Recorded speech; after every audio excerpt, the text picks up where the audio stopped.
We're live? We are. We are live. Let's rib it and rip it. Is that a thing? Did She-Hulk make that a thing? No, it didn't. No, it shouldn't. That was wow. Hey guys, welcome to Open Mic here on the YouTube channel on this fine afternoon. This is a wacky day here. I did not warn you about my rib it and rip it, did I? No warnings, out of nowhere. It's a crazy kind of day. Good to have you guys here as we do here at Open Mic. It's just a more relaxed, sit back kind of thing where all we do is take questions from you guys, talk about the topics that you guys want to talk about, the things you want to speak about, and that's what we are here to do. I'm joined, of course, by Mr. Robert Meyer Burnett. Yes, you are joined by me today. I'll try and compose myself. I will share that. I'm not going to give all the details, but I will share this. I had a pretty cool thing happen this afternoon. I actually got a mess. I only check my Instagram every couple of days, which is why for the longest time you'd always give me shit saying, "Why are you following me on Instagram?" I was like, "You don't understand." Like I like maybe 3 times a week I open Instagram, but so I open Instagram today and I go into the messages because I say I got messages waiting for me. And I actually found waiting for me a message from an actor I quite like.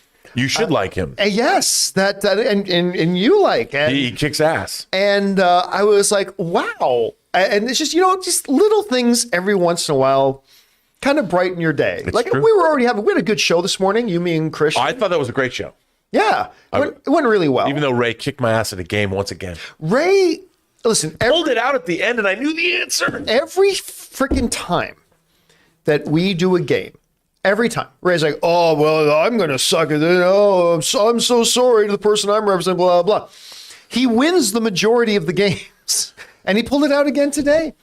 When we were playing the game, you got the first clue, right? Did you get the first clue or the second clue for the Revenge of the Nerds? No, Ray won on that. He won on that, but did you? I got on the second clue. As soon as you got the second clue. Yeah, as soon as you said, because I was first in that, and you said geeks. Geeks was, and right. As soon as I heard the second clue, I'm like, I know what it is. Yeah, because the second clue was, what was it? Retribution. Right, and I knew I was like, I could tell too. I saw it on your face. Like, as soon as I said Retribution, I saw that look. Yeah. And the same was true of King Shark.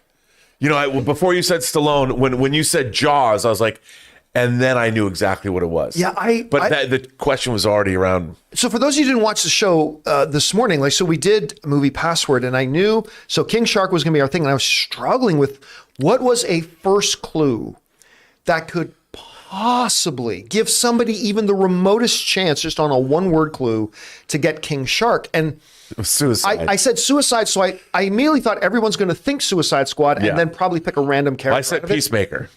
That's right. Because I thought you love Peacemaker. I love Peacemaker, so that's a good one. But as soon as I said Jaws, and I don't think it got on the second one either, did it? I think it was the third one. Yeah, because the third one was Stallone. Right, and that one gave it. You would already get it because I didn't even have to say the. That's right, because Ray guessed Sylvester Stallone. Yes. I said no, but our third clue is Stallone, and that's when you got it. Yes. It was a fun show today. That was a good show. It's always nice. That game is really fun. I mean, it's fun to play. Yeah, I mean, I love over-under, but Yeah. I kind of felt like we should have at least a second. I wouldn't mind coming up with a third game. You know what a third game possibility is? And I would totally be ripping this off of Kevin Hart. I saw I think it was on Hulu, it came across this Ann and I were watching one thing, and then after the show ended, right. Sometimes on Hulu, just a random episode of something will start playing. I didn't know this. I guess during the pandemic, Kevin Hart and his wife or girlfriend had a game show where it was them and other celebrity couples, and they would play a game. And they had this game where you were in teams of 2, and here's the way it would go. Like, let's say you and me are a team. I would have 10 movie titles in front of me, and I have to start by putting 10 marshmallows in my mouth. Oh, yeah, right. And then, say the name is Deadpool, I'll go, Deadpool. And if you guessed what I was trying to say, then I take another marshmallow and put another marshmallow in my mouth, and then say the next one, and then we see how many you can go. I opted not to do that one because I thought that would be a choking hazard. I was really afraid. Now marshmallows are slimy, so they should just slide down your esophagus, but I didn't want to take a chance. But maybe we'll choose if we can find another game. That'd be fun, though. It was fun. All right, guys, listen. Sorry, I told you this was a more casual. We're just sitting here shooting the shit. Let's get over to you guys and hear from you about the things you want to talk about. Are the super chats closed already? They are closed now. I'm sorry. We already closed the super chats because you guys filled them up so quickly. So let's get on over to the questions you guys sent in. So what are we starting off with here? Matt Boyle sends in. Wait a minute. No, I think we already did that one. Ryan Hughes, one of two. To quote my wife, Alicent hugging Aegon's victim and then slapping her son does not make her an honorable or more sympathetic character. The fact that she had a plan B, tea, and money ready to go immediately means this has happened multiple times and she's been an enabler all of his life. That is an overly simplistic way of looking at it. Now, look, I am Team Rhaenyra. Make no mistake about it. I am Team Rhaenyra. But Aegon is not just an average guy. And the position, she is not just his mother. She believes that he is the future king of the realm. The king that will prevent the realm from breaking into civil war. Now, again, of course, we know that it's going to break into civil war anyway. But from her perspective in that moment, what her father has told her was that Aegon's got to take the throne or the world's going to be divided. Rhaenyra's going to kill your children, all this kind of stuff and blah, blah. So it is a little bit more complicated than what a real life, real world example of that would be. Because we're not talking about me dealing with one of my children, because that would be inconsequential to the fate of the nation. But again, I'm not defending, believe me, I'm not defending the actions of Alicent, but I mean, she believes that this guy has to be king or else hundreds of thousands of people will die and the kingdom will fall into calamity.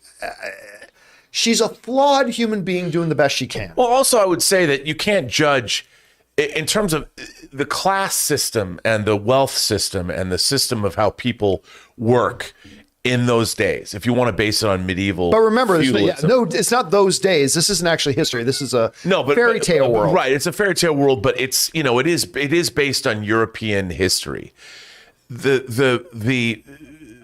These people are not equal. Human rights are not the same as the way we think of them now. There was no Bill of Rights back then. And I don't necessarily think that she was an enabler because someone had to come and tell her there's another problem with your son. Yeah. So it probably wasn't her necessarily. Like she had somebody go get the bag of gold and these people knew to prepare that tea. It wasn't like something like she was clearly disgusted by her son's behavior. You are no son of mine. Slaps him. I mean, she's like, because it's funny because she was a good person. She was raised correctly. And I think that's her great tragedy is that she was, I think, destined to be a great lady of the kingdom, probably a shining example of what people can be. Not anymore. Yeah. And listen, I also want to throw this out there too. Remember, we're talking about characters of fiction. We're not talking about real people. Yeah. I think there are a lot of other characters of fiction that in that situation, 9 times out of 10, the solution would have been, oh, okay, shut the door, would you? Slit. And that would have been the end of it. Yeah, right. But Alicent didn't do that. No. She felt sympathy for her. I guess that bag makes you a rich person in that world and sends them away to go live their life because the alternative, Alicent wasn't wrong. When she starts saying this comes public, a lot of people are just going to turn this on you, which is what happens in the real world, by the way. Yep. People are going to turn it on you and someone's probably going to murder her. And so you could look at it in some ways that she might have saved the girl's life. I mean, again, we are talking about fiction in a magical land with flying dragons, and we're not talking about real life here. No, but if you do go back into our human history, we're terrible. Oh yeah, we're awful. Human beings are the worst. I mean, the atrocities we've committed against one another over the last 4,000 years. No one. There is no creature in the universe who is worse to its own kind than human beings are. It's true. All right, we probably spent far too much time on that question because we got a lot to get through. So, okay, let's keep going. What's next?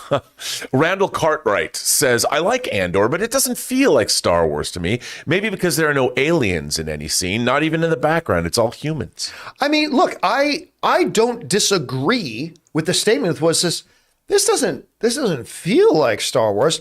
There's no lightsabers. There's no big space battles. There's like a lot of the things that we have come to identify as this means Star Wars isn't there. But I propose that's a good thing.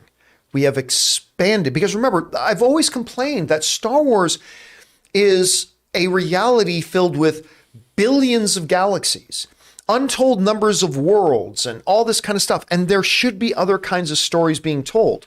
This is by far the most adult Star Wars we've ever had. And I've always, you guys know, if you've watched me for any period of time, I've been complaining for years. Expand Star Wars, expand it, make it bigger, like the huge universe. And not just about, let's not come across 30 characters we already know every single episode, but rather expand the parameters of what types of stories can be told in a galaxy this vast. And I agree that it feels, and I said this as the first day that I saw Andor, I said, this feels more like an HBO show than it does like a Disney Plus show or even like Star Wars. And I completely believe that, but I believe that's a good thing for the future of Star Wars being able to expand like that. I know. How do you respond to the idea that it doesn't really feel like Star Wars? Well, I mean, to me, here's the thing. I think the thing that always bothered me about Star Wars is it always felt like we were seeing a very small portion of the universe. Yes. And one of the things I love about this is we're seeing the wars in Star Wars. You know, you think Star and it gives you this fantasy bent. The war aspect of it has never really been, we always saw the end of some big campaign or the last desperate effort of the rebellion. But there was years to get the rebellion to where it was. We never saw any of that. Even with Rogue One, we saw the end, the end of a lot of these people. And I think that ultimately it was, what we're seeing now is refreshing and new and different and unusual. And yet it harks back to World War II stories and partisanship and the French resistance. And I love it for that reason. Oh, I am 100% adoring it for that reason. And again, we've always heard about the rebellion, but we've never seen the actual impact that the Empire had on people living in the galaxy at that time. And we are now seeing the dirty side of it. And just so you know, Taylor, we don't have a monitor up right now. Oh. We just see a Windows screen right now up on the monitor. But it looks pretty. Looks very pretty. I will work on fixing that. Great, because we can't do the next question until we do, unfortunately. Okay, so do you know how to set that up? Probably not. No, because I'm having a really weird thing on my end where it's showing everything full screen behind the screen. Do you want to go to the sponsor break?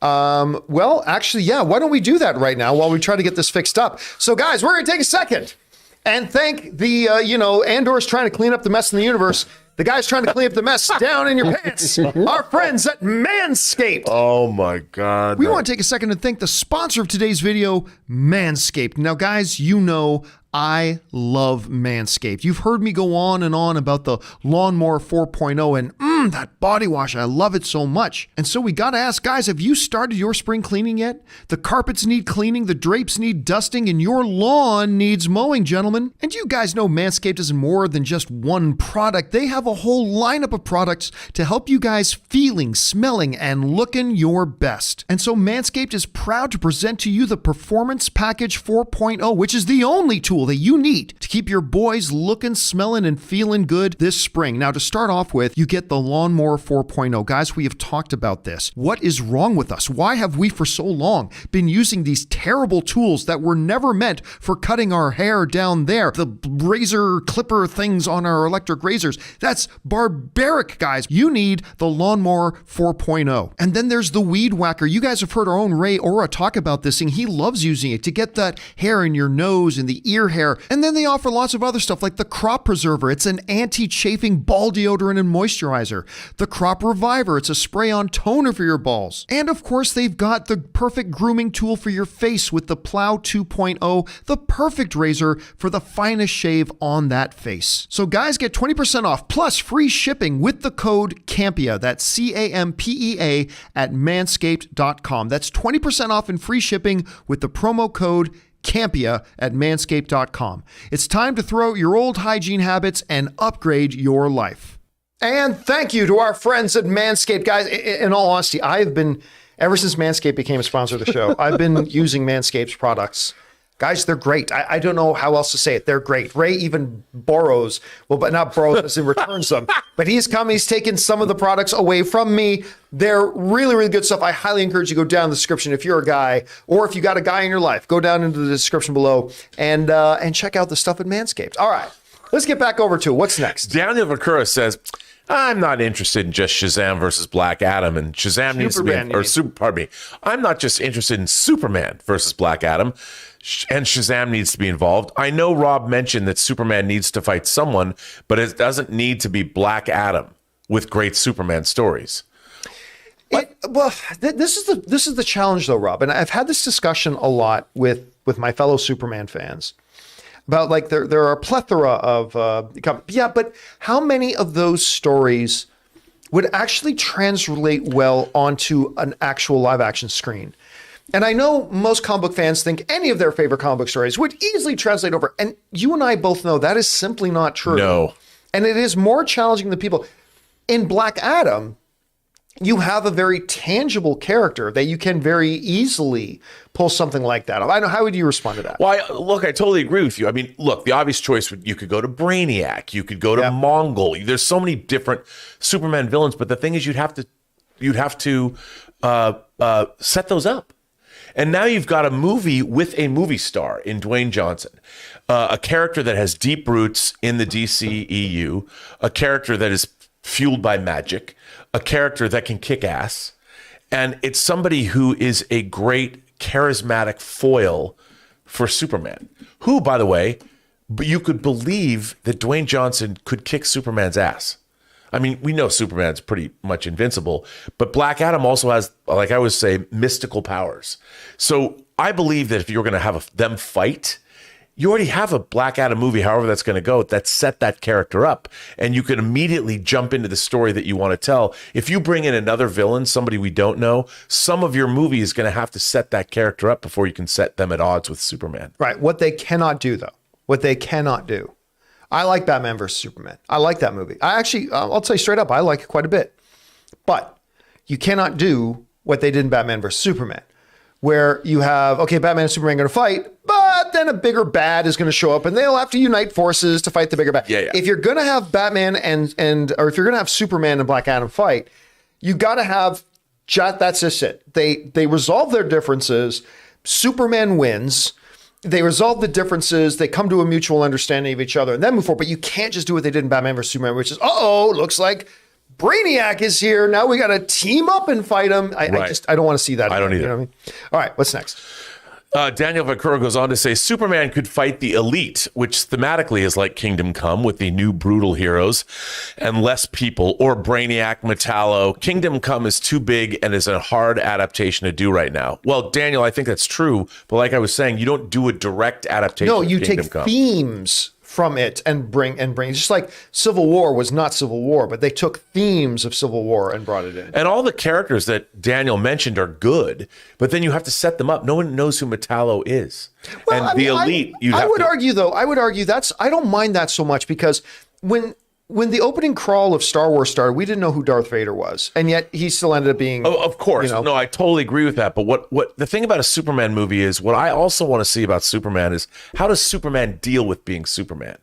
I like seeing that. Which is what Superman Returns actually did a very good job of. And I tell you, I keep going back to this story, this Superman comic I read, where Clark Kent wants to get he wants to cover a story in Europe. He wants to travel to Europe. And Perry White says, okay, I'll let you go, but you have to cover these 3 local stories in Metropolis. And if you do that and you get those stories into me by the end of day today, you can go to Europe. So Clark wants to be a good reporter. Each one of those 3 stories, something happens and causes him to have to go off as Superman and deal with saving the city. So he doesn't get to turn in the stories.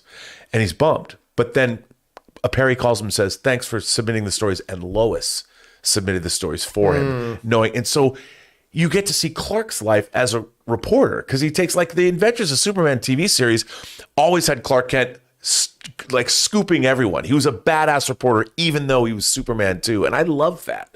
I told you about the meme I saw going around. For those you haven't seen, there's this great meme going around where it just says, I want a movie about a government assassin who's contracted by the government to take out a reporter who's been causing a lot of trouble for them, breaking government secrets. And no matter what the government, the assassin tries, he just can't seem to succeed in killing this reporter. What we find out at the end of the movie is that the reporter's name is Clark Kent.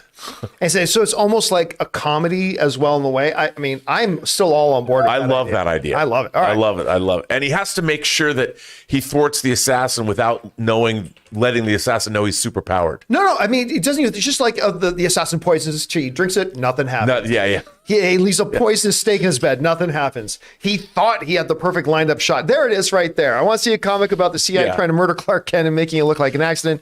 Not because they know he's Superman, but because he's a really good journalist. Make it a comedy because the CIA assassins can't figure out why their attempts keep failing. I would watch the hell out of that movie. Yeah. I would watch that. Totally. All right. What's next? Ant Banks, 1984, says, what are your thoughts if Nakia, Okoye, M'Baku, and Shuri are all Black Panthers at the same time instead of just one that is ruling but four? Go, go, power Black Panthers. Boom, boom, boom, boom, boom. Listen, I'll tell you what. I am perfectly okay with that idea.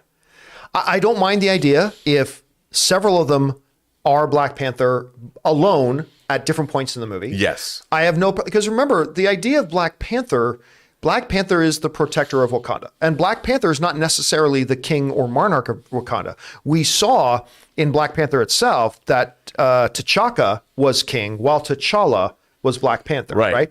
So you can have two separate things.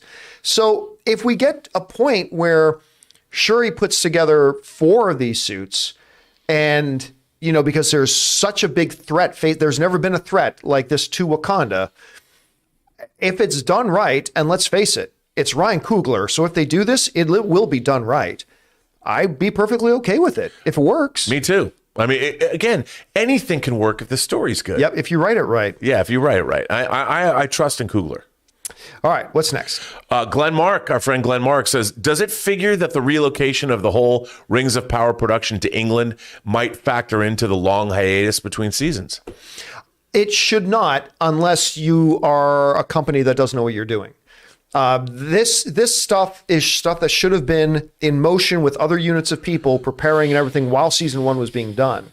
So could it? It absolutely could.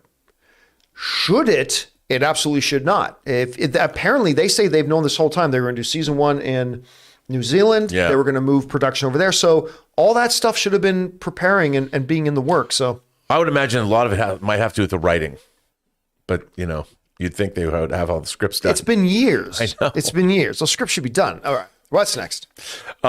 Jay Master says, breaking per Variety over the weekend, Disney has officially begun production on Kingdom of the Planet of the Apes over at Disney Studios Australia.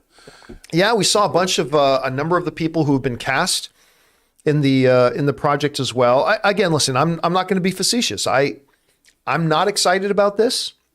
I kind of feel like the last one should have ended it. I also feel like the last one was the weakest one. But that is not to say that I'm not going to check it out and give it a shot and may end up being my favorite film of the bunch. I'm just saying I'd be lying to you if I told you I was excited about this project. I'm not right now. Yeah, I'll have to learn more about it. Yeah. I mean, I love the Apes movies. And John, I have to tell you, this was a trilogy of movies that I was against when they're going to do Rise of the Planet of the Apes with James Franco and what? I love that movie. It's the second one too. The second one is, the first 2 are brilliant. I was like, wow, I was so surprised. It was so good. All right, what's next? I never thought a signing orangutan would capture my heart. Jay Masters says also, per Deadline, Angela Lansbury, one of the most beloved and acclaimed actors of stage, film, and television, died at her LA home today in her sleep at 96. 96 years old. We were talking this morning around the office. We found out after the show was done. The last thing I saw her in was the rebooted Mary Poppins. Yeah. With Emily Blunt and who's the dude from Hamilton, Lin-Manuel Miranda. She had a short spot in that. And it's like, oh my God, there's Angela Lansbury. She's one of my favorite villainesses of any movie ever in John Frankenheimer's, I think it's 64, The Manchurian Candidate with Frank Sinatra, Lawrence Harvey, and she's in it, and she plays the Lawrence Harvey's mother, and she is evil to the core, and she is so good. But it's Mrs. Potts. Oh. It's Mrs. I mean, Potts. what a great career her career spanned decades. Yeah, and yeah, I'll definitely be popping on some Beauty and the Beast tonight. Oh, yeah. That's for sure. All right, what's next? Jay Master goes on to say, Rob, Seahawks and Mariners both have games in Seattle. On Saturday, the Mariners host the Astros playoff game after eliminating the Blue Jays. On Sunday, the Seahawks host the Arizona Cardinals. Well, Jay, let me just say, I'm really pulling for the Mariners. They got into the playoffs, which is great, but the Seahawks, I mean, look, the Seahawks aren't getting slaughtered. They're not getting slaughtered, but Uncle Pete got to figure some shit out, or we're going to have a really not satisfying season. But go Mariners. Go Mariners. Let's see. You know what? Who's to say their record? If you look at their record, it's up there. It's up there with everyone in their division. You never know. Baseball's not a real sport. Okay, what's next? Wow, cats and baseball. Culture Wars Diplomacy sent in a super chat and says, I wish Love and Thunder took a note from James Earl Jones on villains. The movie version of Gore deserved better. I'm going to say, I actually think Gore was one of the stronger parts of the movie. The only thing missing, I love the characterization of Gore. I love the motivation of Gore. There's a lot of things I really, really, I mean, there are a number of things about Thor: Love and Thunder that did not work for me. Gore was not one of those. Right. I mean, do I think they should have shown Gore doing some more God butchering? Absolutely. Like that's a fundamental thing. Doing some God butchering. Yeah, we should have seen the God Butcher doing some God butchering. I think that would have been very impactful, and I think right to him. But the character himself, I got to tell you, I have no qualms with the way they handled the character himself. I agree. All right. I agree. All right, what's next? Glenn Mark comes on to say, hi, Rob. Did you get time to check out Mark Twain? Okay. Yes, I did. So, John, this is another William Shatner thing. Okay. There is a Canadian dramatic series, the Something Something Mysteries. The last name mysteries. Yes. Yes, I know. Yes. Yeah. Okay. Yeah. It's on YouTube. Glenn Mark's in New Zealand. It's a Canadian show. Canadian show. And Shatner plays Mark Twain in an episode. That's right. Yes. And I watched it and I'm like, I think he was miscast. He's wearing this big handle. He's like, he doesn't. There he is as Mark Twain. Not the Mark Twain I would have imagined. I mean, at least he could have worn a white wig to make him look more Twain-like. But I will say this: I did watch this. I was told about this weekend. It's not bad. All right. I just don't think Shatner was the best Mark Twain. What's next? Wow. Dad jokes. Hey, John, does Ray know you name drop him in the MANSCAPED commercials? I'm not sure he approved you using his customer review. Laugh out loud. I don't know if I'm sure he knows. I'm sure he must know. But it's true. I mean, Ray actually likes Manscaped stuff a lot. He keeps coming over and taking the stuff. All right. As long as he doesn't bring it back. As long as he does not bring it back. Key. John Redcord says, did you see the Bray Wyatt return clip? It's awesome. No, I quite honestly, while I do watch WrestleMania every year and probably one or two others of the big main pay-per-views each year, I really don't follow wrestling that much. So I knew Bray Wyatt had left, which was confusing to me because he's a really super great talent. And then I heard he was coming back, but no, I haven't watched any of that stuff. Okay. All right, what's next? Patrick Hamilton. Oh, wait, hang on. John, no, it's Patrick Hamilton. Not liking the shakeup in Marvel's release schedule as they push back Secret Wars, Fantastic Four, and even Deadpool 3. What is your thoughts on this? Again, this came out as we were in the waning moments of the John Campea Show earlier today. I haven't had a chance to sit down and actually analyze it yet. Like we finished the show. I had to do some interviews. And then once the interviews were done, I had lunch. As soon as I had lunch, I came right here and we started doing the show. So I haven't had a chance to analyze it. It looks like some things are not moved really much. I mean, Deadpool moved a couple of months. I think like 2 months or something like that. Yeah. So no big deal. Nothing important. I didn't read it either because Taylor wanted an ASMR lesson. Right. So we will look at it more in depth tonight. I'll go over the actual calendar changes, see how that matches up with other things they've got going on, and then we'll go more in depth on it tomorrow. It'll be interesting to see why, considering they just announced the Deadpool 3 movie just a couple weeks ago. Well, I think is it all part of Blade? Look, I'll say this. We will, of course, repeat this tomorrow as well. But there is zero doubt this has to do with the Blade delay. Yeah. because they just announced the Deadpool release date. If there was something else going on, like they would have known, okay, hold off on announcing the Deadpool. We might have some things moving around. No, the decision came that they had to bump Blade, and I'm absolutely convinced that, again, let me analyze it more, but from where I'm sitting right now, I don't believe there's any doubt that this is a matter of the Blade thing was the first domino to fall, and that made everything else have to move. So, but again, we'll talk more about it in depth tomorrow. Yes, sir. All right, what's next? Bond presents. Like all of you, I've been dumbfounded at how good House of the Dragon is. Yep. If they stick the landing, I think it will be better than any single Game of Thrones season. I'm not I think that is recency biased. I think that's recency bias. Because if you look back, a lot of the seasons of Game of Thrones were real fucking good. And also, they were doing something different. I mean, it was a much bigger, more sprawling story with many balls in the air, many different factions, many different locations. And it was a much more complex story, a much more wider scoping story. Again, that's not me downplaying how great this season of House of the Dragon is. This season has been amazing. I have loved it from episode 1.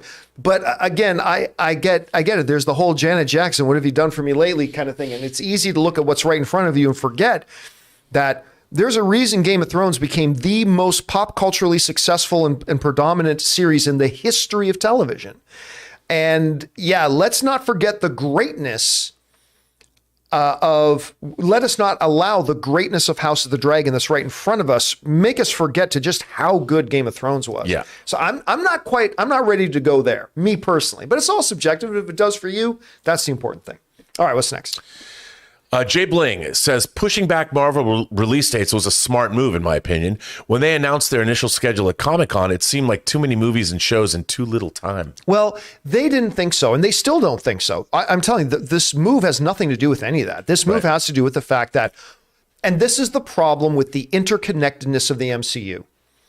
If one thing has to move, 8 things have to move.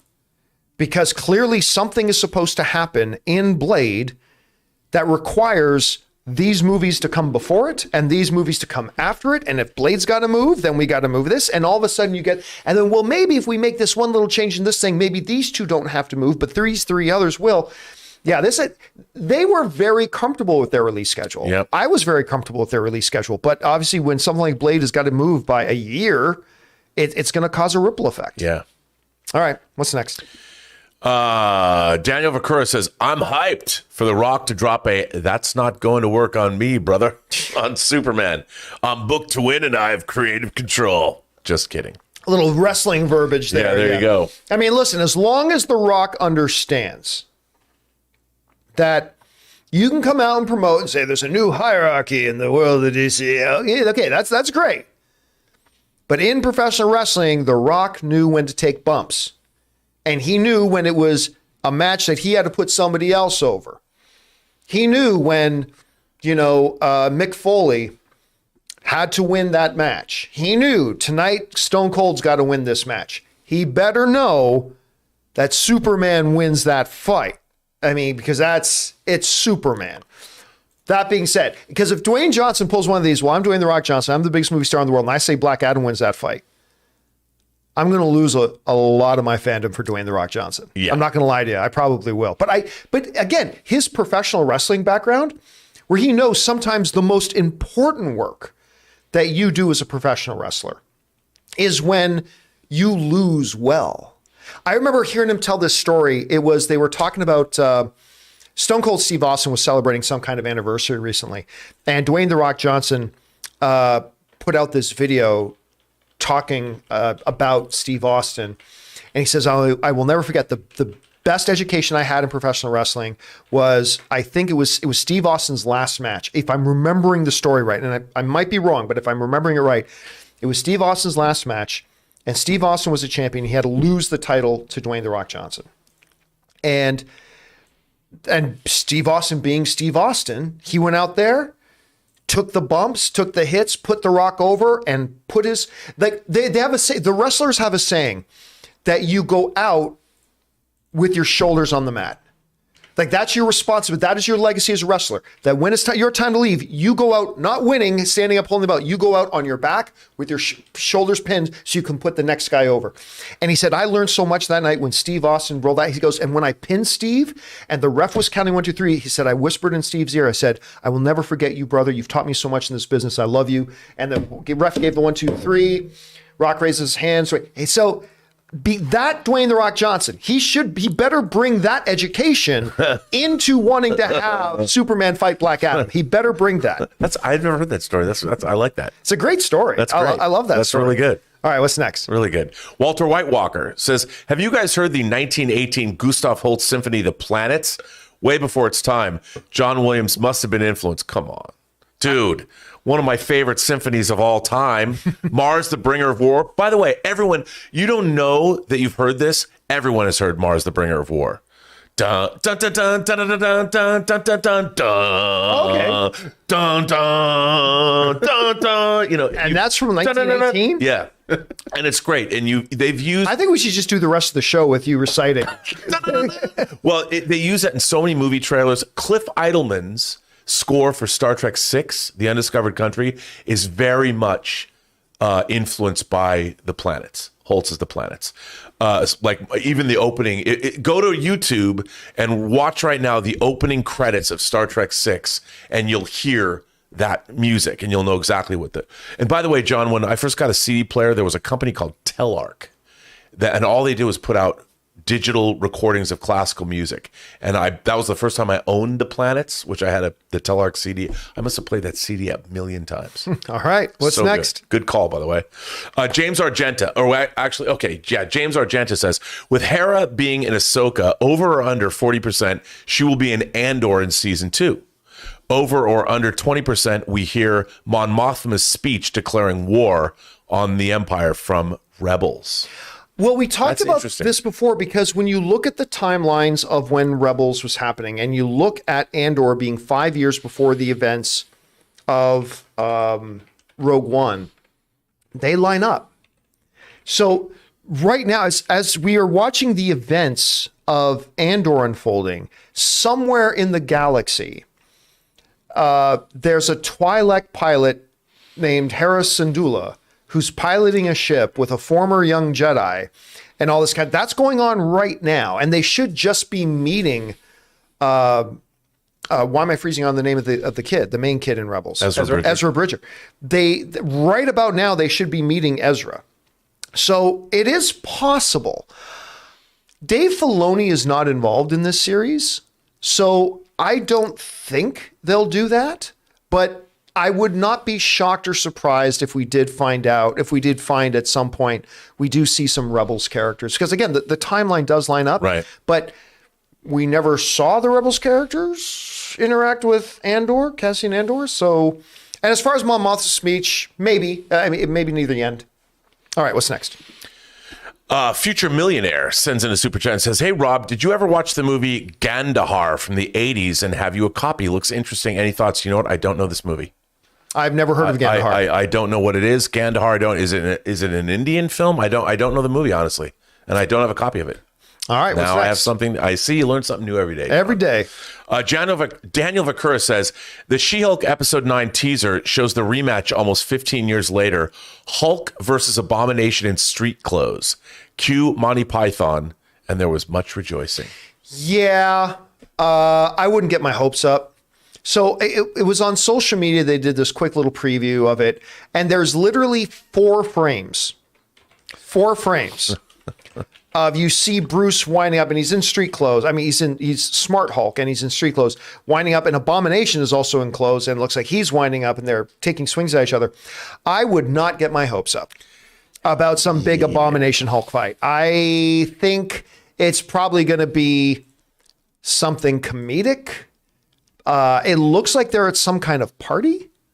Maybe. Well, Abomination's a brawler. Maybe Abomination's like, come to Hong Kong with me and I'll take you to a fight club. I don't know. I think it's probably going to be more or less that Bruce picked up the last piece of cake and Abomination I worked on that for 4 months preparing the recipe for this. And honestly, I'm just saying, if we do legitimately get Hulk versus Abomination round 2, no one will be more pleased than me. I'm just telling you guys, don't get your hopes up. Because That's an expensive proposition too. it would be great. It would be It great. would be great. I'm just saying, don't get your hopes up. All right. All right. What's the next? Al Renshaw says Ali should just walk away from Blade at this point. Look, let's not pretend that you and I actually know what's going on behind the scenes. Yeah. Right. I mean, so for all we look, I've talked to people on the inside. We've all read the reports, but I've personally talked to some people. Rob, I think you have too, that have let us know that everybody understands that Mahershala is not happy right now. And why should he be? He signed up. He came in on stage at Comic-Con. I'm going to be Blade. Here we are 3 years later. They're no closer to starting anything. Also, I mean, Marvel has been a finely oiled machine up to this point. They've been getting these movies out, 30 films. Wakanda Forever is their 30th film. Mahershala Ali, probably when he signed up, when his people signed up, they thought, great, this movie's going to get made. It's going to happen quickly. It's going to be a priority. I mean, he's the Academy Award winning two-time. I mean, you'd think that they would have, he deserves the Tiffany treatment, that he's going to get the blue box and the white ribbon. I will not free Mahershala of all responsibility here either, because why are you signing up for a project where you haven't even had a chance to look at the script yet? Yeah. Now, I get it. Who's going to say no to Kevin Feige right now? Kevin Feige, you look at your phone, you see Kevin Feige on the voice ID. You're going to answer that call and you're going to say yes. But Mahershala, you're a 2-time Academy Award winner. You should have said, great, I'd love to do it. Come back to me when you got a script. Right. Yeah. But we'll see. All right, what's next? Al Renshaw goes on to say, why do you think people are so attached to the Mario voice sounding Italian? I think he's fine and don't understand why people are so up in arms about it. I think the reason is because, one, his name is Mario. 2, they and their parents have grown up with an Italian-sounding Mario. Now, listen, you know me. Adaptation doesn't have to sound Italian. It doesn't have to. Would I like to hear him sounding Italian? Yes, I would. But does it have to sound Italian? Here's the thing. I said this after we saw the trailer. And I said, along with everybody else, I didn't really like what I heard out of Mario's voice. But we heard 2 lines. Yeah. One of the lines was 4 words long. What is this place? That he said half whispering. And then one, off to Mushroom City. Like, we heard 2 lines. We have not really heard what the voice is going to sound like in context. And listen, I acknowledge that, hey, maybe when we watch this movie, 5 minutes in, it's just going to bleed into the movie and it's going to be perfectly great. And we always say winning cures everything. This movie's awesome. We're all going to be on board with the voice. I have to say, it looks good. It looks fantastic. That really was does. the thing. When I saw the trailer, I laughed out loud watching the trailer. I mean, so that's all I need. And I love the design of it. You know, if the design wasn't good, the design work of this film looks fantastic. Listen, I've pulled out the P word. It's perfect. The design is perfect. Yeah.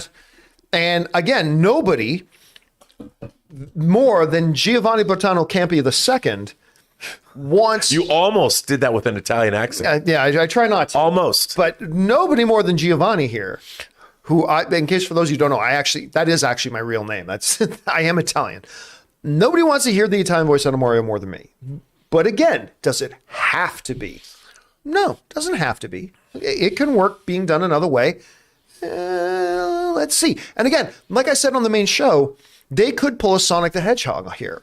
And they could go, you know what? People didn't like the voice. All right, let's get back into the sound booths there and re-record the Mario lines. It would take no more than 2 or 3 days.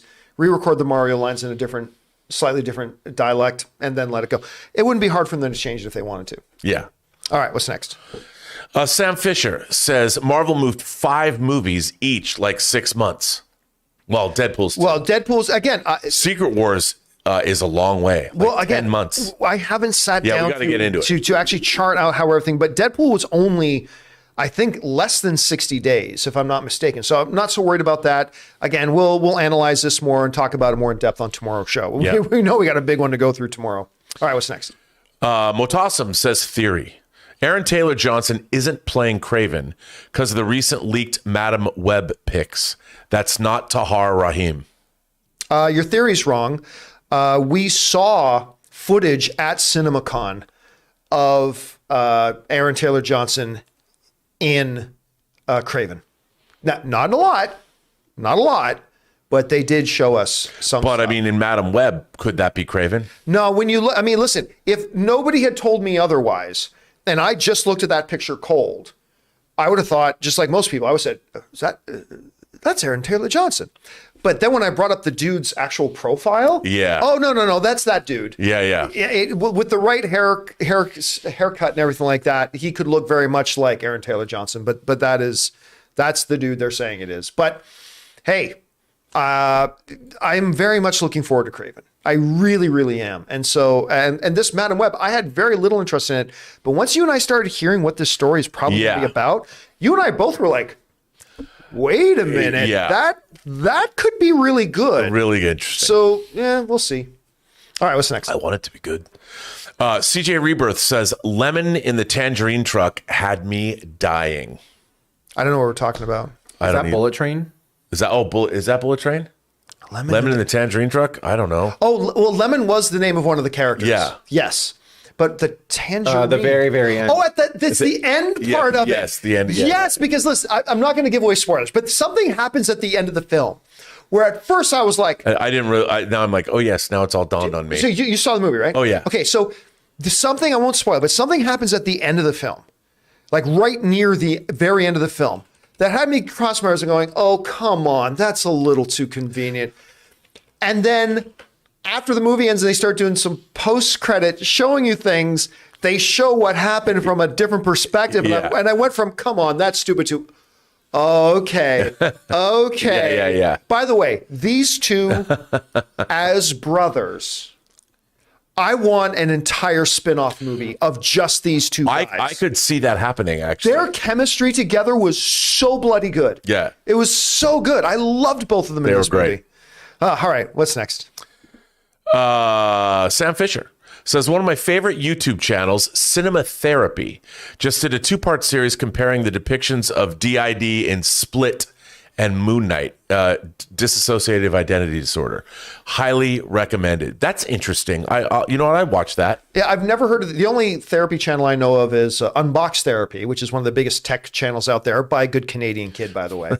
The biggest tech channels out there, other than MKBHD, the two biggest tech channels out there are Linus and Unbox Therapy, and they're both Canadian kids. Linus is on, I believe, the West Coast in Vancouver, and Unbox is in the Toronto area. Oh, there you go. So that out there. All right, what's next? Al Renshaw says, it's looking like the Seahawks just traded the they did a bad thing with the Broncos with that Russell Wilson deal. Damn, he looks bad in Denver. Yes. Okay, yeah, but I'm going to tell you this. Sports fans and movie fans, again, we just saw everybody jumping off the rails because of 2 lines in a trailer. Right? Russell Wilson has a long track record of great success and stellar play.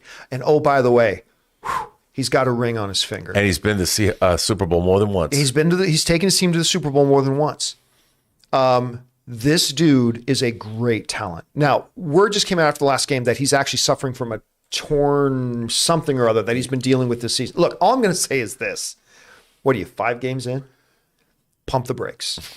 Russell Wilson, healthy. Once you get him integrated into the system, the system gets integrated to him, Russell Wilson will be just fine. Yeah. And listen, I say this as a Patriots guy, so F Russell Wilson. But I say this, make no mistake, if you're a Broncos fan, okay, not a great start to the season. Totally get that. I believe by the time you get to the end of the year, if everybody stays healthy and things, you're going to be going, oh yeah, the future looks good.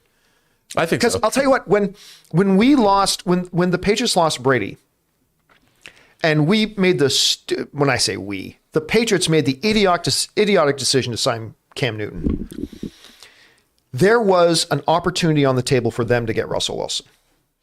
and they didn't pull the trigger on it, and they totally should have. I know. And what the result was, they had that disaster season with Cam Wilson, and they got a pretty good quarterback now, but they're rebuilding for sure. But yeah, don't go jumping overboard yet about Russell Wilson. The dude, I mean, he's my enemy, but he's really good when he's firing all cylinders. I have to tell you, John, I was going to retire his jersey from my closet. I can't. No, come on. He brought you guys a ring. I know. I can't. I went to the Super Bowl twice. I can't do it. All right, what's next? Sam Fisher says, Rob, I have a crush on the Enterprise F. Well, Sam, there's why you gotta play me like this? There it is. Why you gotta do that? Right? Why you gotta do? There you go, buddy. Actually, that's not the Enterprise. Oh yeah, it is. There you go. Okay. I was gonna say it says right on it. Yeah, it does. I was gonna say that's not. It's not from the actual clip from the trailer. I don't think. But that's a good looking ship. It is a good looking ship, but I like the Enterprise F. So the Enterprise F was first created in Star Trek Online 10 years ago. So it's not a canonical starship because it never appeared in anything. But now, because we've seen it in the Star Trek Picard Season 3 trailer, it is canonical. But is it going to be the main ship, or is the Titan going to be the main ship? I will not say. Okay, fair enough. I will not say. All right, what's next? CJ Rebirth says, props to whoever edits the montages for D23, because the ones they had at their Legends and main studio panel had my jaw drop. And man, can Loki narrate. I did not see what it is they're talking about. This wasn't a part of the Marvel panel, I don't believe. Yeah. So, hey, listen, as much as I crapped all over D23, it really was only the Marvel Lucasfilm presentation, which I thought was a complete waste of time. But a lot of the other stuff at D23, which most people didn't pay attention to, but a lot of the other stuff from D23 apparently was like fantastic. Actually, their whole animation thing, their Disney Pictures stuff, they actually did some pretty good things at D23. I think overall it was a great event. I just really thought the Marvel Lucasfilm presentation was an absolute, complete, utter disappointment. Especially when when they had what we know came later, what we thought was going to happen. Yeah. All right. Well, what's next? Well, Harv's K says, ranking the Once Upon a Time films: 1 in the West, 2 in Hollywood, 3 in America, 4 in China, and 5 in Mexico. That's actually kind of clever. All done by different filmmakers. You know what? I have to say, I got to go with Once Upon a Time in the West. That's what I was going to say too. Because it's Sergio Leone, and it's got the man with the harmonica. That movie kicks ass. Even though the opening scene, some people are like, Rob, it's so boring. It's 30 minutes long with these guys waiting for a train. It's awesome. I love that movie. But Once Upon a Time in Hollywood's pretty great too. Not one of my favorite Quentin movies. It gets better the more I watch it, though. I don't know why. All right, I've had movies like that. And Once Upon a Time in America, whichever version you're watching, again, another Sergio Leone movie, which is also very good. All right, what's next? Talkin' Entertainment. I was like, does that say Tarkin? Talkin' Entertainment with Josie says Terrifier 2 was extremely bloody and gory, and there were moments I had to look away, and Taylor saw it in a theater and I couldn't go. Oh, that was so much fun. Oh man, the trailer for this thing, isn't this like 2.5 hours? Yeah, it was like 2 hours and 25 minutes. Plus, after the credits, they show a little making of how they brought some of the kill scenes to life. Wow. I mean, dude, Terrifier 1 was bonkers, but I've heard this movie is just way over the top. Here's the thing, the trailer, you watch it, the trailer's brutal. I never heard of Terrifier. So when I started seeing the marketing for Terrifier 2, I'm like, what? Was there a Terrifier 1? Yes. I'd never even heard of it. All right, what's next? Logan James Kyneston says, I've just got back from seeing The Woman King, one of the best films of the year. Extremely powerful. I took my mom to see it, and she was on the edge throughout from start to finish. Recommend all. We've been gushing about the look of this movie since CinemaCon back in April. Yep. When why am I free on Olivia, the actress starring in Woman King? Why am I Viola Davis. Viola Davis. I'm when like, Viola Olivia. Is she in Woman when King? Viola Davis came out on stage at CinemaCon, like we talked about this when we were at CinemaCon, but when Viola Davis came out on stage at CinemaCon, like you could feel this reverence in the room. I love her. It almost felt like everybody needed to take a knee when she came out there, right? And they gave us this big presentation on Woman King. And I got invited to 2 different press screenings, and I couldn't make either of them. And then the opening weekend came for it, and Ann and I went out of town. And then that week just got busy for me. And it's like one of those things I was explaining on my John Campea After Dark this weekend. It was just like, I just have this thing. If I can't see a movie within 4 or 5 or 6 days after it comes out, I kind of then just have to wait for it to come out on video because now there's too much other stuff for me to watch. Yeah. So I still, despite the fact that I was gushing about it at CinemaCon, and everybody says it's amazing, I still haven't had a chance to watch it. You know what I love about Viola Davis? I love her face. And I love her different, like sometimes she's sad, sometimes she's emotional. In Woman King, she's like, will kick your ass. I want somebody to do like the faces of Viola Davis if they can get all, because I just love the way she can convey, like when I would not want to cross her in The Woman King. Oh, no. I don't want to cross her in anything. You want to but when she cross Amanda sad, Waller? But when she's sad, though, when she cries or something, then you just want to hug her and help her. Like, it's going to be okay. By the way, if any of you have not seen The Help, Ugh. where her and Octavia Spencer, both of which were nominated for the Academy Award that year, and both of which have won Academy Awards. Yeah. Acting together in that movie, it's like a special thing to see those two on screen together. I just love Viola Davis. Can't get enough. I like Octavia Spencer, too. All right, what's next? We're going to do the two-parter from Ryan Hughes first. Okay, Ryan Hughes says, John Robert Chris, I would genuinely like to know if Rings of Power wasn't called Rings of Power, and if it was just another generic fantasy show. Do you believe that up to this point the show has... given us enough story-wise or pacing-wise to stick around? Compared to House of the Dragon, which would be a great story in any setting, I believe Rings of Power is failing to meet or exceed its own namesake. I disagree. Listen, you know me. I've said this right from the beginning of it. I was not happy with how this show started. I almost tapped out of the hook just after the first episode. The second episode was a little bit better, but still not living up, especially when you look at House of the Dragon. Now, comparing it to House of the Dragon is unfair because House of the Dragon is like Emmy level, outstanding, best thing ever kind of caliber of show, right? But the show has gotten to me significantly better to the point that I've actually, the last few episodes, I've actually thoroughly enjoyed, rather than in the first number of episodes, I've had to say, well, I'm going to hang in there. It's getting a bit better and bit better, so I'll hang in there, to the point that now the last couple of episodes, I'm like, okay, I thoroughly enjoy this show now. So yeah, I'm going to go out on the limb and say, yeah, I think it is great on its own. Listen, and I disagree with you. I think you take House of the Dragon as it is and say it's not in Westeros, I don't believe it has the same impact. But stories are written in their context, right? Yeah. That to say that you can't pluck this movie out of its setting and pop it in another setting, have it work. You can't do that because stories are written in their context and in their settings. So I don't believe you should have to take that away from House of the Dragon, nor should you take that away from Rings of Power. So listen, the better show is House of the Dragon. Clearly, that's the better show out of the two. But do I like where Rings of Power is going? Yes, but it's got some catching up to do with House of the Dragon. I would say this is going to seem weird, but if Rings of Power was not, if it was just unto itself and not Lord of the Rings, I think I would like it more. And so the opposite of what the opposite would, because I find myself very much tripped up over the changes in the adaptation of Tolkien lore. And if it wasn't there, I would find it much more intriguing because I could follow. I wouldn't be so, wait a minute. And there's a lot of stuff in. Of course, you got to acknowledge that 97% of the viewing audience would be in a totally different boat because they haven't read the appendices. Yeah, absolutely. And working on the films. But because I think there's a lot there that to like. But as a Lord of the Rings show, that's where I find myself gritting through my teeth. But if it wasn't, I would find it much more intriguing because it's got a lot of good stuff in it.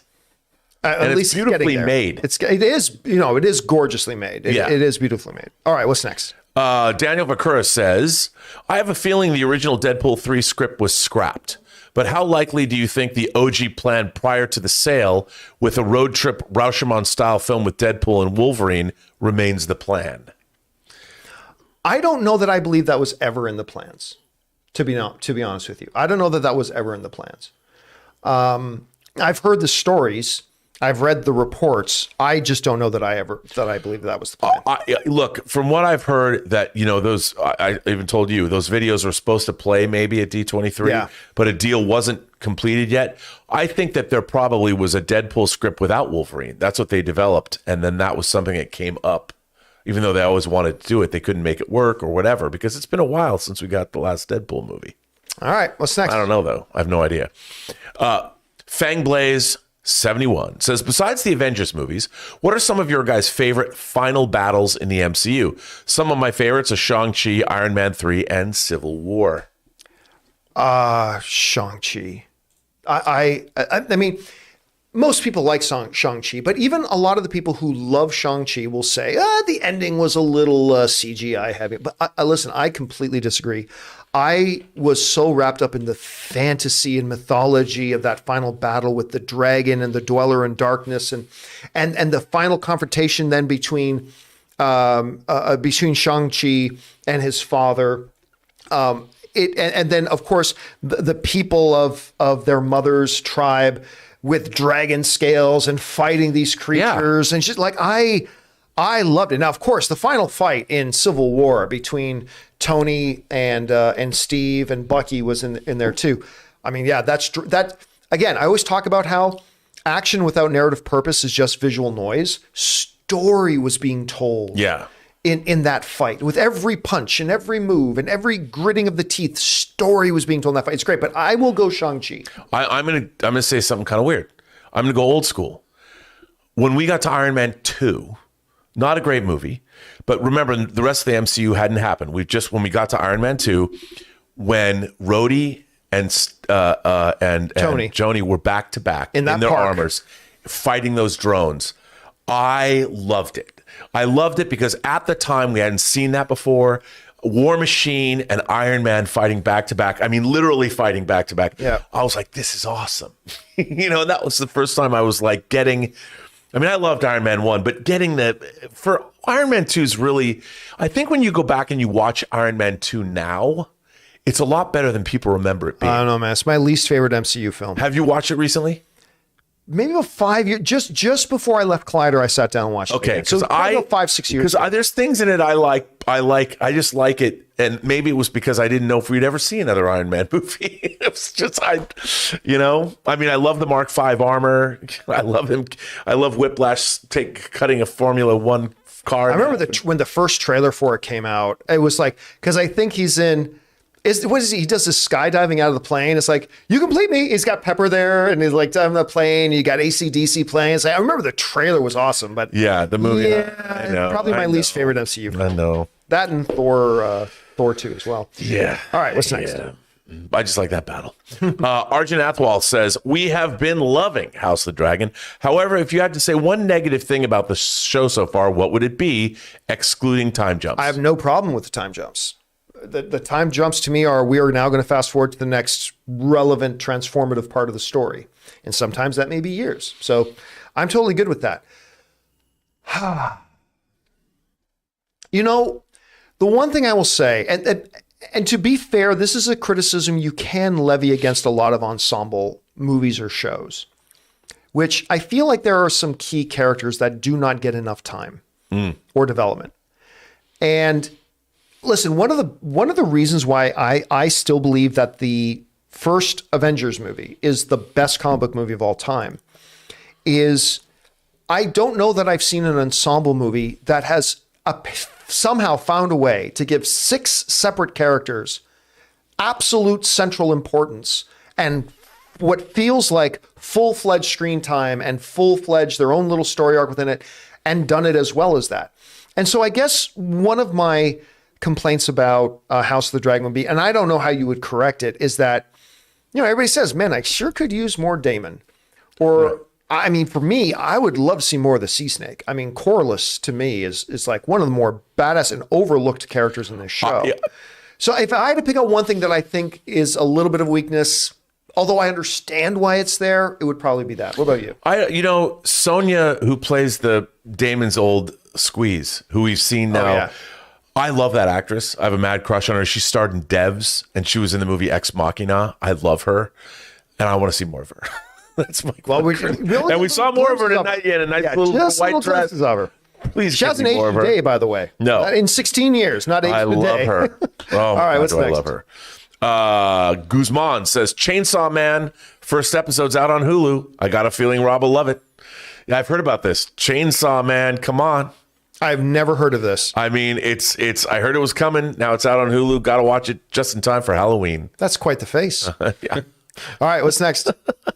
Armada says, I've always really wanted to see the Arya spinoff. Interesting to see the entire world. You know what? Where'd she sail to? I'd watch that. I am willing to put $5 that she will be in the Jon Snow I think so too. follow-up. I think she'll be in. I think the Jon Snow show is going to be about the prince who was promised, and he is that prince. Right. I agree. All right. gonna do something. What's next? Walter White Walker says, breaking, Elizabeth Olsen to replace Amber Heard in Aquaman 2, and the title change to Aquaman and the Fish Called Wanda. Look, I'm not laughing, but that's not bad. It's not bad. That's not bad. That's pretty good. It's Anything that gives a callback to a fish called Wanda will get my respect. I want to see somebody. Your task is to make that fake movie poster and send it to us. Yeah, I want to see that. Oh no, it's kill me. Fish Called Wanda is one of the funniest movies ever made. And a Fish Called Wanda. All right, what's next? Wow. Fangblaze71 says, hey crew, do you think any of the MCU shows besides Loki will get a season 2? WandaVision won't. Falcon and Winter Soldier. I mean, they're Will it be Captain America and Winter Soldier? They moved him to the big. Yeah, I guess. He's I not guess in his movies. I mean, if you believe what's his face's name, they're making a Moon Knight season 2. Why am I freezing on the name of the actor's name? Oscar Isaac. Oscar Isaac says, I don't know. Why are we here in Egypt? I don't know. Maybe Moon Knight season 2. Yeah. Look, all I want to see now is Werewolf by Night and Moon Knight, because Moon Knight began. Well, I mean, Werewolf by Night. That's not even a season. That's a. I know. But I want to see it. Part 2. I want to see that. I want to just see them together, because that's the origin of Moon Knight. All right. What's next? John Redcorn says. And Ms. Marvel. Miss. She's getting a movie too. Well, she's going to be in a movie, unlike Captain America, which is he's literally getting a Captain America New World Order. She's going to be in the Marvels. But listen, Ms. Marvel, other than WandaVision, Ms. Marvel is the best thing Disney Plus has done with their Marvel properties. It's easily the best thing they've done with their Marvel properties. And so I think they're definitely going to go back to that. I think they're going to give her season 2. I think she'll pop in a supporting role in the movies, but I think they're going to bring her back for a season 2 of that. All right, what's next? John Redcorn says, if Black Adam is a hit and Cavill is back, do you think The Rock will get more control of the DCEU? I'm not saying he is their Feige, but he'll have some say. No. Here's the thing. Dwayne The Rock Johnson is the biggest movie star in the world. I mean, some people may argue Tom Cruise and stuff like that, and for good reason you can argue Tom Cruise. But the reality is Dwayne The Rock Johnson's the biggest movie star in the world. And so he does carry some clout, more than most actors. I mean, really, him and Tom Cruise are probably the only actors in the world that actually can carry some decision swaying ability to the studios. I don't think any other actors, I don't think Will Smith does. I don't think Leonardo DiCaprio does. I think Tom Cruise and The Rock, they're the only ones. But even then, they're just actors. Right. Even then, they don't have as much power as we, the fans, tend to perceive that they have. Right. Yeah. You know, will they get the studio's ear more than most other actors? Absolutely. Will they get the meetings with studio people that maybe other actors can't get? Absolutely. But make no mistake, Dwayne Johnson cannot walk into the chairman of Warner Brothers' office and say, "We're going to do this, and if you don't like that, tough." It's like, who are you? Yeah. So, look, there's so much about Black Adam we don't know. I've got my tickets for it. I'm excited for Black Adam. Dwayne The Rock Johnson is my second favorite movie star in the world, besides Ryan Reynolds. But I don't know how good this movie looks. Look, come on, let's be honest, everybody. None of us are sure how good this movie looks. Black Panther looks amazing. It looks amazing. We don't know if it's going to be amazing. We're only talking about what it looks like. Black Panther looks amazing. Black Adam, while I got my fingers crossed that it's going to be the most electrifying movie in the DCEU since Man of Steel, come on, if we're honest, we don't know how good we think this movie's going to be. So there's a lot of ifs and there's a lot of ifs. So we got to see this movie. If it turns out fantastic and great, then Dwayne The Rock Johnson will continue to have a seat at the table, but he's never going to be in a position where he's calling the shots. I agree. Actors don't do that. Yeah. What's next? Sam Fisher says, one thing I love about House of the Dragon, if you took away the dragons, it could be set anywhere in medieval Europe. It doesn't really have magic the way Game of Thrones did. Okay, but if you take away the dragons, well, that's not a small conceit. The whole reason the Targaryen family has the throne is because they have dragons. Yeah. That's it. But I see what he's saying in the sense that you don't have like the Red Woman and you don't have, there's spells being cast, but that's only because we haven't seen it. Yeah. We know that out there in the world, there's necromancers or whatever the hell there is. There's because the White how long Walkers. did it take in Game of Thrones before we actually got dragons? Right. And before we got more heavy into the mysticism. Yeah, it took a whole season before you saw Daenerys walk out of the fire. Yeah. So it was pretty grounded that first season. But look, down to the base of the questions, is House of the Dragon just good storytelling? Yeah. It absolutely is. 100% it is. All right, what's next? Oh, we're going to do a two-parter from Dad Jokes. Okay, great. Oh, boy. If we haven't had enough dad jokes today. Part 1 and 2. Hey, John Campea and crew, I have a gripe. Bucky in the Cap 2 movie was portrayed as such a badass. He had such brutal hand-to-hand, and yet in all the preceding movies and shows, Falcon and Winter Soldier, he was neutered. Well, I don't agree with that. He seemed to struggle fighting enemies, which he should have completely dominated. Notice the same thing. What happened to the Winter Soldier? I completely disagree. Yeah. I don't see that at all. Now, yeah, listen, when he's in the first one, yeah, he's doing great against Natasha, and he's doing great against average people. But when he's got to fight Steve, he's having problems. But when we get to Falcon and the Winter Soldier, we see him fighting not just average Joes. We see him fighting people with the super soldier serum in there. And he's fighting many times multiples of them. I got to say, all due respect, and I'm not saying that your perception of it is wrong. I'm just saying the way I look at it, I don't see that they depowered or neutered him I think if you go back to Captain America, Winter Soldier, and all of a sudden that Bucky was confronted with 3 super soldier serum empowered dudes, he was going to struggle. But there's a huge difference in that when we first see him, he's programmed. Yeah, he's absolutely, yes. He doesn't know who he is. And now he's come back and he's a man again. He's a whole person and he doubts himself and he's a man out of time and he doesn't know. So he's not the programmed killer that's single-minded and focused. Here's your mission, go kill these people. There's more going on in his head. Yeah, and again, you put him into a room with 20 non-powered individuals, he's going to wipe the floor. All of them. Kill them all. But you suddenly throw him into the room with 2 or 3 super soldier serum powered people. He's good. It's going to be a little more challenging for him. Absolutely. All right, what's next? The Sky Ablaze says Allison is the good religious girl we all knew in high school that grew up to be a gossipy Karen. Again, every time I know everybody wants to hate on Allison, and I am Team Rhaenyra, but everything she believed for a reason. Everything she's done for what she thought was the right reason and the right motivations. And I don't know. Even now, she was willing to reconcile with Rhaenyra, even though she believes that Rhaenyra getting the throne puts her children's lives in danger. But was she really reconciling or just doing it? It looked like it to me. It really, really did. And then you get that scene at the end where, Viserys, who's hopped up on, Westeros drugs, and he thinks he's talking to Rhaenyra, and he's saying things that she's interpreting as, so you want our son Aegon to be on the throne. All right. It's never really her fault. By the way, in real life, that actress, I always forget her name. Olivia Cook? She is absolutely delightful. In every interview, she's been doing these different interviews with her and the one playing Rhaenyra. And them together, I have a massive crush on both of them. But she is in particular delightful. Her personality is winsome. All right, what's next? Man, is that just Mans? Yeah. Man sends a super chat and says, "Hey guys, loved Werewolf by Night. Do you think any of the previous Marvel series would have benefited from using a similar template? I hope they go forward with more of these feature presentations."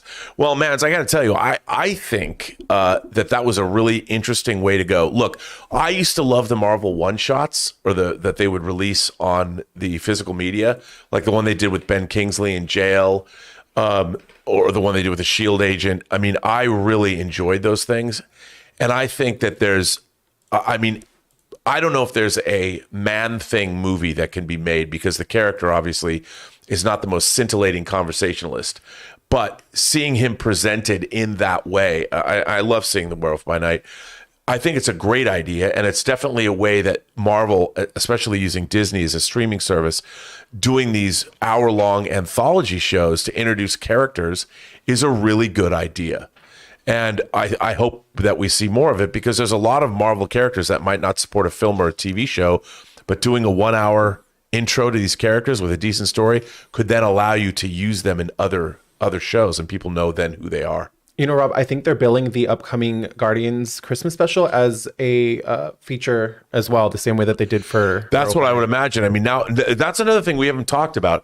This Werewolf by Night special made me really excited for that Guardians Christmas special because that smaller format, what they might be able Let's to see do. if they can do in a little quick... Listen, I would love to see more Marvel stuff like this. Little, self-contained, 1-hour...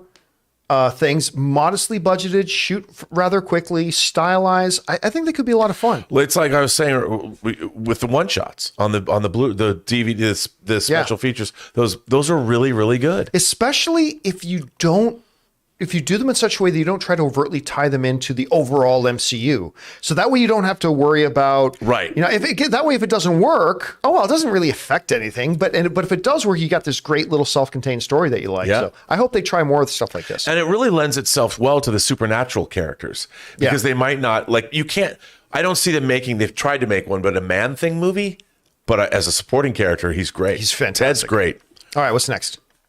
Jay Master says, at New York Comic Con, Oscar Isaac was asked during an interview if he will be back in the MCU. Oscar confirmed that he will be back as Moon Knight, followed by who knows which movie or show he will show up in. Again, we literally have video of him saying, "Why are we in Egypt? Maybe Moon Knight season 2." And he was there with the director of Moon Knight.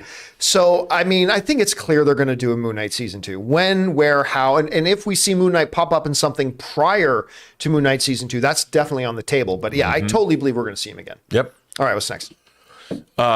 Casey Mack says, I'm not much into Titans, but casting Titus Welliver as Lex Luthor might get me interested in this season. First of all, I love Titus Welliver, and that trailer just dropped, and it looks pretty good. Have you ever seen his death scene in Sons of Anarchy? Oh, yeah. Oh my God. It's one of the best death scenes of a character in television that I've ever seen. Take care of our girls, yeah? And it's like, oh my God, it's so powerful. By the way, he's a huge geek and he has a huge Hot Toys collection. Yes, he does. And he was in Mandalorian and his show, Bosch. I mean, he's great. Listen, I don't watch Titans. I watched the first season and I was really excited when I realized that they shot a lot of it in my home city of Hamilton, Ontario, Canada. So like, this show's not very good. So I tapped out of it after season 1. I have no intention of going back. But hey, Titus Welliver as Lex Luthor? That sounds great. It's not enough to get me to watch the show again, but that sounds great. I have to say they're bringing in two of my favorite. They're bringing in Brother Blood and Mother Mayhem, and two of my favorite Titans villains from the comics. I gotta watch. By the way, in the live chat there, John Iverson Adajar saying, "Good morning from the Philippines. Kumusta ka, John? Salamat." All right, what's next? All right, so those are the only ones that loaded into the activity feed, but I found some that did not load, so I could read those for you guys. Okay, great. First up, we have Jay Master. So Disney Plus's Willow premieres on November 30th, a few days after Andor season 1 finale on November 23rd. Will there be an after show for Willow? No. Listen, I'll be honest with you. I will admit the trailer looked pretty good. Yeah. I don't have a lot of interest in this show. Right. And it's hard to do an after show of something you're not excited about. And yeah. I'm not feeling... Now, listen, we may watch the first episode and then go, damn, we got to do after show for this, starting with episode 2. That might happen, but right now there is no plans to do a Willow after show at this point. But if the first episode wins us over, we may change our song on that. Sure. All right, what's next? All right, from Glenmark. When does fan service make sense? Well, that's a good question. Fan service is like any. That's what it means. Fan service. Get it? Oh my God. Fan service is like any tool at the filmmaker's disposal. It can be used well. It can be used badly. When does an action scene make sense? Well, sometimes it's good to use action scenes. Sometimes it's not. When's a cameo appropriate? Sometimes a cameo is worth it and adds to the story. Sometimes it's just a cameo for cameo's sake. Fan service. Let's look at a great example of really well done fan service. Spider-Man No Way Home. Spider-Man No Way Home. Listen, the bringing back Andrew and Toby, that was pure fan service. But it was fan service that was used in a way to fit into and expound on the actual narrative of the story and the movie and all that. And when you do that, it can work really well. Then let's look at Endgame. In Endgame, which I love Endgame, don't get me wrong, you know I do love it. But there's a lot of moments of pointless fan service where it's just, to me, real bad fan service is like when a band comes on stage and goes, "Hello, Chicago," just to get the cheap pop and everybody. Right. In a movie, it's like, okay, it's just a cheap pop. So sometimes it can be used well. So there is no formula to it. It's like every filmmaker's got to know in their story, in their movie, when can this be used in such a way that it heightens and moves the story along? Or is it just putting it in there for the sake of being there? You know what my favorite fan service of this year is? What's that? Iceman in Top Gun Maverick. Oh. He didn't have to be in that. I mean, they brought him back. But, I mean, if you're a Top Gun fan, adding him in there, they could have told you that entire story and not have Iceman in there. It's no longer in the service. But I thought that was a perfect use. I would say this.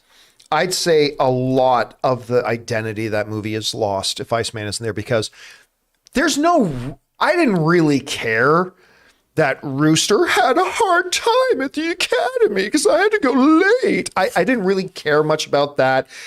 Or Maverick's, his mom didn't want me to let him go in. I didn't really care. The emotion of that movie all came from the Iceman thing. And it gave us a reason about why Maverick could still be a Maverick. Sure. But was still not kicked out of the Navy. So it fulfilled a lot of narrative purpose. Yeah, I think it did, but it's still, it was only one scene. Yeah. And it could have gone. And I thought, to me, when you say, to me, fan service. That's an example of well-used fan service. Absolutely. Yeah. Because the thing is, I think good fan service, here's the thing. I think fan service is kind of a misnomer, because if you're making a movie set in the MCU, a lot of once you're making a sequel and you bring in other stuff there's so much that's going to be in there anyway because you're dealing with Marvel. So it becomes fan service. I know you and I disagree in No Way Home. I really like Daredevil's appearance in there. It's Matt Murdock.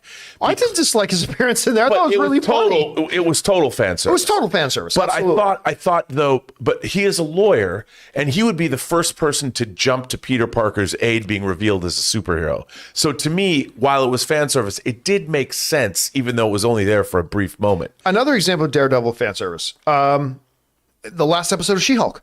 Right. When you really sit down and look at it, did his presence in this series do anything to the overall story of the series? None. But it made for a very entertaining episode. Yes. I'd say the second best episode they've had. The chemistry between him and Jennifer was great. That scene... And fuck everybody. Fuck everybody on the planet. The twerking scene was fucking hilarious. It was. But other than the twerking scene, this was the funniest thing they've done in this show. Daredevil doing the walk of shame. Plus, they found ways to use him to heighten the narrative, because finally Jennifer, somebody other than Bruce, having to sit down with her and saying, listen, there is a way you can help and serve the law and help and serve people who the law won't help. Oh, it was great. So that whole episode was nothing but fan service. Yeah. But again, it's well used fan. Again, that was a great piece of art they did. Great. And he's just whistling like, I just banged She-Hulk. I mean, that was just amazing. But again, that's a good example of well-used fan service. A lot of the things in Endgame, examples of really cheap, hello, Chicago pop fan service. All right, anyway, what's next? All right, next up is from Andy. Imagine if Black Adam wasn't just as bad as Morbius, as Morbius, but their supposed post-credit scene with Superman was also as bad as Morbius's post-credit scene. Listen, I hate to be the one to say it, but we have to prepare ourselves as fans that could be the case. Listen, we go into movies hoping for the best, prepared for the worst, right? Going with no expectations, no baggage, leave it all at the door, just take it for what it is. And maybe it will. And if it turns out bad, they'll just move on. Guess what? Flash is coming. Or should I say Batman Flashpoint is coming. And they'll just turn all their attention to that. They'll start putting Michael Keaton out on the talk circuit things to get everybody talking about the Flashpoint movie and not talking about how big of a dud that Black Adam is. Or winning cures everything. Black Adam is amazing and fantastic and gets everybody. But hey, listen, I have a hard time imagining, though, that Dwayne "The Rock" Johnson, who's not all of his movies have been great, let's be honest, but I have a hard time believing Dwayne "The Rock" Johnson would allow a movie that he's producing and is starring in to be as bad as Morbius was. Right. I just cannot allow myself to believe that that's going to happen. Because he knows what the people want from him, so at least he's going to give the audience that. Yeah, hopefully. All right, what's next? All right, next up from Andy. For the opening sequence, Deadpool 3 should get Hugh Jackman to perform The Greatest Show as Wolverine. They absolutely could, but I don't know if they would. I'm telling you, there was a missed opportunity at D23. I'm telling you, Hugh Jackman should have come out on stage at 23 singing "This is the Greatest Show." And by the way, that movie, if you've not seen The Greatest Showman, Dude, you hooked me up with that. You told me to watch it. Fantastic. I own it because of you. So good. And you got to see Hugh Jackman in that. But yeah, that was a missed opportunity. Huge missed opportunity. All right, what's next? All right, next up is from Glenn Mark. For me, fan service works best on hot days. Yeah, no, I'm not. No, I'm not going to give you I'll that. just bring this up No, again. No. So bad. No, the one that came earlier, not bad. This one, no. Yeah, no. Just no. All right, what's next? From Joseph Michael, who sends in a $20 super chat. Thank you very much. Thank you very much. What are your thoughts about Wish, a new Disney animated musical to be released Thanksgiving 2023? It's a special film commemorating the studio's 100th anniversary, which is also a Wishing Star origin story, one of two. Oh, Wish. I thought you said Witch. Okay, Wish. Let's see. Part 2 is also a $20 super chat. Thank you. Thank you, man. Thank you. very much. It was announced at D23 last month. Ariana DeBose, who plays the main heroine, sang one of the songs. Academy Award winner, by the way. Christian Harloff recorded this video on his YouTube channel. The film will be animated with Spider-Verse like visuals. Sounds good to me. You've got a reigning, defending Academy Award winner who was so good in West Side Story. Hey, yeah. I mean, I'm not going to lie to you. This is the first time hearing about this. I believe this is the first time hearing about this. But using the Spider-Man into the Spider-Verse style animation, which I really didn't like before I saw the movie, and then I saw the movie, I'm like, oh my God, this actually really works really well. You're adding that kind of talent, that kind of a story. I mean, this sounds great. Have you known much about this? No, I don't know much about it. I just know that next year is both the 100th anniversary of Disney and Warner Brothers. Other than that, but I think it's that. What a cool idea for a movie. Have you heard much about this, Taylor? Yeah, it looks really cool. I didn't see the video that Christian recorded though, but now I want to check it out. Yeah. All right. Thanks so much for sending that, man. And thanks for sponsors for supporting us on that level. Appreciate that very much. All right. What's next? Next is Chris Hunt. Tom DeLong, I think is how you pronounce his last name, has rejoined Blink-182, which is great news because his film Monsters of California looks like the worst thing I will watch high as fuck 50 times. I saw that today.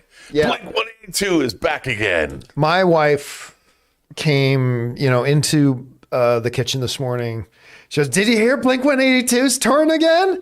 I'm like, yeah, I read that this morning, baby. She goes, we're getting tickets for LA. We're getting tickets for San Diego. I'm going to go back and pretend I'm a teenager again. And that was Blink 182 was my wife's jam when she was younger. I mean, obviously I love what Blink 182 as well. So that was pretty fun. It's going to be, I am looking forward to going to that show. I think it's going to be a tough ticket to get too. Yeah. You're not a big Blink 182 fan? I'm not the biggest Blink 182 fan. Okay. That doesn't mean I won't go. I mean, it sounds like there's might be a story there. No, there's no story. Okay. No. There's a story. No, there's no story. No story. All right. What's next? All right. Well, that last question sets up this next one perfectly because speaking of reunions from CJ Rebirth, what are your thoughts on American Reunion? For me, it's my favorite out of the main Pie movies. Never saw it. I saw it. I mean, I liked it, but it was, again, it was good. But nothing is as good as the first American Pie. Yeah, here's the funny thing. I can't remember the name of the lead guy. Why am I drawing a blank on his name? But he did a movie. I think it wasn't with Jack Black. He did a movie called Saving Silverman. Yep. That was a really funny little movie. Yep. Not a lot of people remember it, but I remember thinking I was really actually Jason Biggs. Thank you. That dude Vince in the live chat put in Jason Biggs. So did CG Rebirth. I'm actually kind of surprised he never turned out. I mean, he had a couple of other things come along, but I was really surprised he never made it bigger. I mean, he's obviously had a successful career. Yeah. He's fine. He's set for life. But I was really surprised because after I saw Saving Silverman, I thought, yeah, he's going to do really well, but not a lot came together after. He needs the right vehicle. Yeah. That as many actors do. They need the right vehicle too. All right. What's next? From Jason Bryden, something missed in the box office talk yesterday.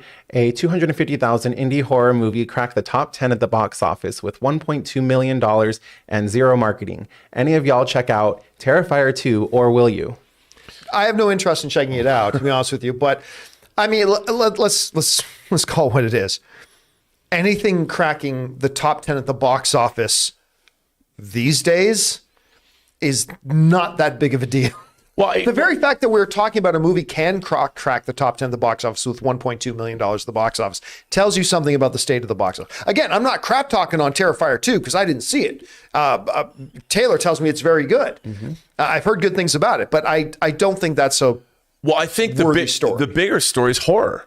Yes. Smile 100 dominating at the box office. Yeah, only a 22% drop from week 1 to week 2. Only a 22% drop, and also Barbarian is made $38 million on a very little, relatively speaking. Terrifier doing what it did, and the marketing budget very small budgeted film, and you have Smile. $100 million worldwide gross, and it's on like a $17 million budget. I mean, amazing. And, by the way, bring that picture up again there. Great. I do know this. I want that hat. I think if I could get that hat, I would wear it all week on the show. Really? Yeah, no, probably not. But I would love to try it on, look in the mirror. But that means, horror, great horror. People love great horror. They'll go to great horror, and it's still as bankable as it ever was, theatrically. Right. All right, what's next? And that is it. All right, guys. Well, that will do it for this installment of Open Mic. Thanks for being here and hanging out with us for the afternoon as we just casually talk about the things that you guys want to talk about.